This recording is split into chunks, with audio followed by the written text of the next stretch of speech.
Well, this Sunday will mark the 8th anniversary of the Marikana massacre. That's where 44 people died during a strike for better wages back in 2012. On that day, the 16th of August, 34 miners gunned down.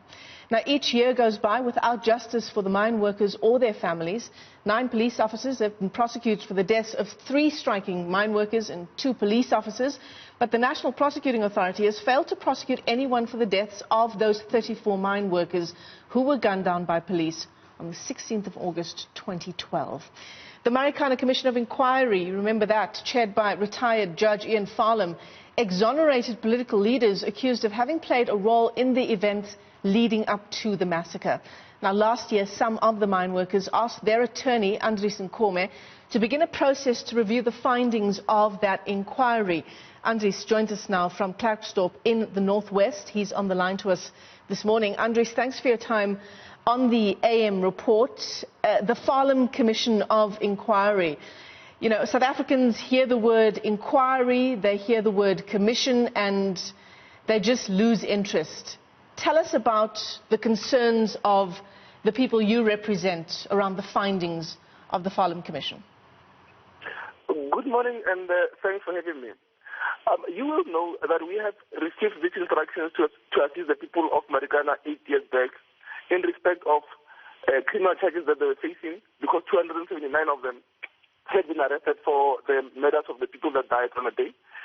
Between then and now, there has been a Farlam Commission of Inquiry, and at the end of that inquiry, we had instructions to approach the courts, because it looks as though courts are the only forums out of which people receive their justice.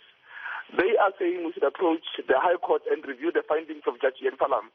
One of the reasons is that he had not gone as far as implicating and having recommendations made insofar as the political players in the massacre concerned. We know full well that the current president of the country, Cyril Ramaphosa, had been a shareholder of London at the time, and he had been one of the people that went out and said that people must be, the criminal act must end and people must use concomitant action, which we say that he had essentially said people must be killed for being on strike.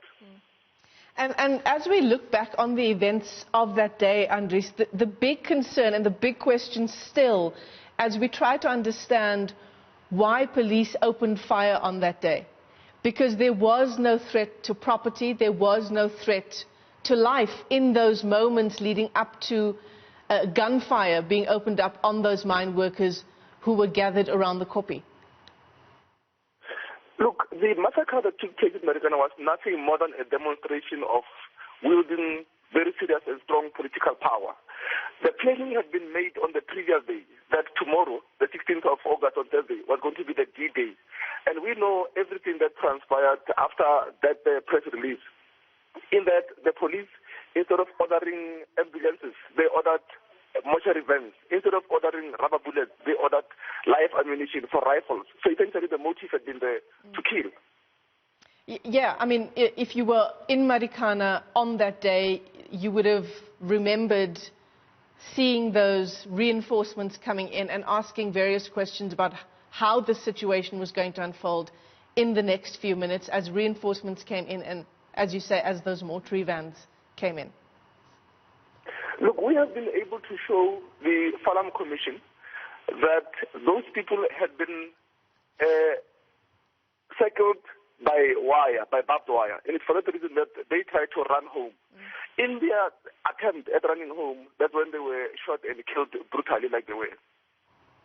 The other big question, as you say, in their attempt to run home is the reconstruction of scene 2. That's the scene where after the initial gunfire had subsided, 17 more mine workers were then killed, and they were the mine workers who, as you say, were trying to run away or were hiding behind some of the rocks there.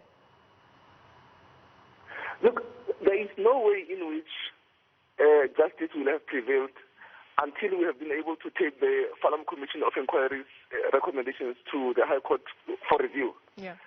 Simply because of the fact that, one, it goes to exonerate the political players in the game, and secondly, it says not all of the police acted not all of the police acted in killing, in murdering people. We know what transpired in Scene 2. At Scene 2, people were shot close range.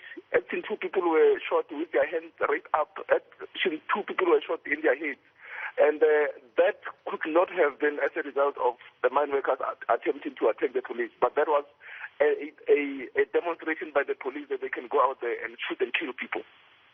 You talked about the statement from the President demanding concomitant action to be taken against the miners in the days leading up to the massacre.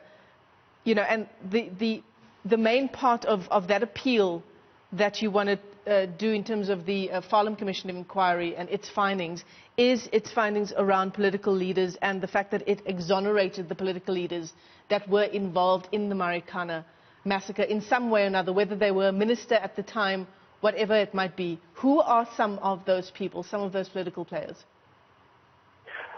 The current president of the country sent out a message that said that concomitant action must be taken for dastardly criminal acts, whilst we know that the mine workers were gathered at a site off from the mine premises, so they couldn't have been committing any dastardly criminal acts.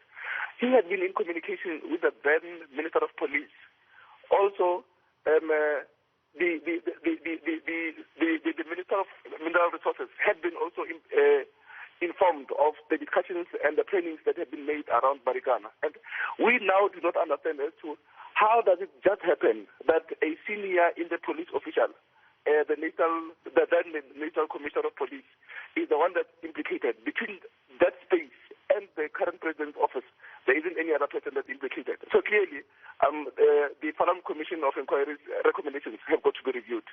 8 years later, still very few answers. Andries Nkome, thanks very much for your time this morning on the AM Report.